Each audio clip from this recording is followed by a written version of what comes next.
ഹബീബിലേക്ക് സ്വാഗതം. ഞാൻ ഫാത്തിമ ബരീറ. ഞാനൊരു കഥയുമായിട്ടാണ് വന്നിട്ടുള്ളത്. എനിക്കറിയാം കഥ നിങ്ങൾക്ക് വളരെ ഇഷ്ടപ്പെടും. ഞാൻ കഥ പറയാം. ഉമ്മയെ വളരെയധികം സ്നേഹിച്ച മകൻ യഹിയ ഒരു ദിവസം ഉമ്മ കുടിക്കാൻ വെള്ളം കൊണ്ടുവരാൻ പറഞ്ഞു. മകൻ വെള്ളം കൊണ്ടുവന്നു.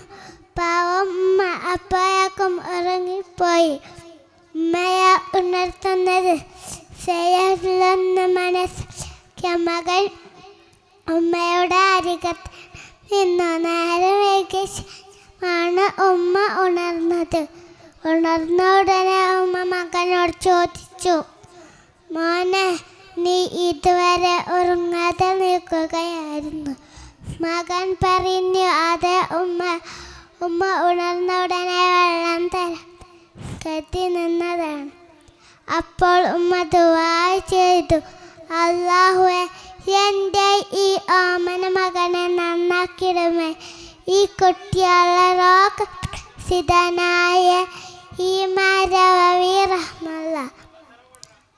കൂട്ടുകാരെ, ഇതിൽ നിന്ന് നമുക്ക് എന്താണ് മനസ്സിലാവുന്നത്? ഉമ്മയെ നന്നായി വളരെയേറെ ബഹുമാനിക്കുകയും വേണം. ഉമ്മ പറയുന്നതെല്ലാം അനുസരിക്കണം. എങ്കിൽ നമ്മൾ ഉയർന്ന സ്ഥാനത്തിൽ എത്തിച്ചേരും. ഇതുപോലുള്ള കുട്ടികൾ അല്ലാഹു നമ്മെ ഉൾപ്പെടുത്തട്ടെ.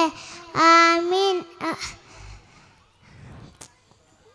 റബ്ബിർഹംഹുമ കമാ റബ്ബയാനി സ്വഗീറ. അസ്സലാമു അലൈക്കും.